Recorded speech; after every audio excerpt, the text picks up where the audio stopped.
Professor Quinn came in and told us about his project on the square kilometre array. He told us a bit about himself, his background with astronomy and astrophysics, and basically just gave us a big overview on the whole purpose of the square kilometre array and like how it would influence us here in WA. Because of its existence, they're going to be building new supercomputers and they're going to be running new cabling and sort of data lines out throughout Western Australia, which is not only going to sort of influence the astronomy field, but other fields.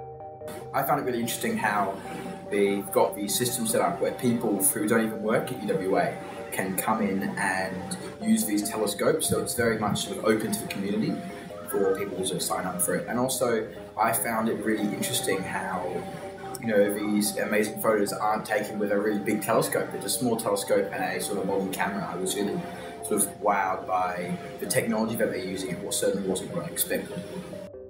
I think I took away when we went to ICRA, what they were really doing, what they were figuring out. When I kind of thought of astrophysics, I was like, oh, astrophysics, what do they actually do? What are they trying to achieve?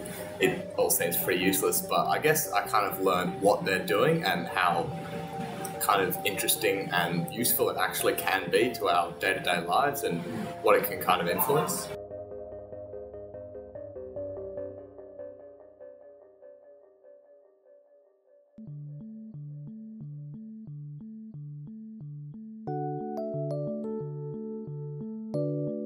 Because we were leading into the Philosothon, what we were really looking to learn about was a community of inquiry.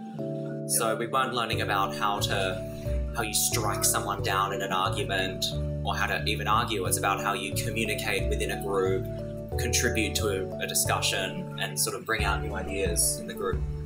It's a completely different way of learning. Like, you go to school and it's like, oh yeah, this is the answer to this is how like this works, and it's all pretty step A to step B, like it's pretty straightforward. But you go to the Philosothon and all of a sudden, ideas are all over the place. They're getting thrown in. You take out what you want. You perceive things how like someone could say something and it can mean two different things to different people, which is really great because that's much more like life is when you leave school, when you like leave the classroom. What I thought was really interesting about that was within our group of 8 or so, lots of people had lots of different understandings of what the topic was actually about.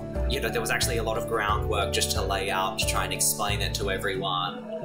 There were lots of differing opinions as well. People had different ideas about the topic itself, which meant there were different points that were raised. It really tested your ability to work as a group.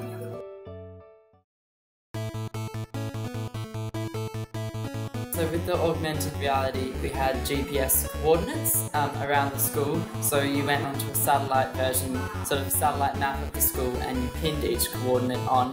And then at that particular coordinate, you would leave a clue. And so students could use their smartphones or tablets or iPads and walk around the school, and they would see these GPS locations on their camera, and they could walk over. And as soon as they went over within like a 3-meter proximity, you could alter it. On the tablet, it would pop up with the clue, and you would have to answer certain questions. Our game was basically about you going on an adventure around the school, and then you have to answer certain questions, grab letters that start a word, and at the end you have to unjumble those words to make a word, then it unlocks the end.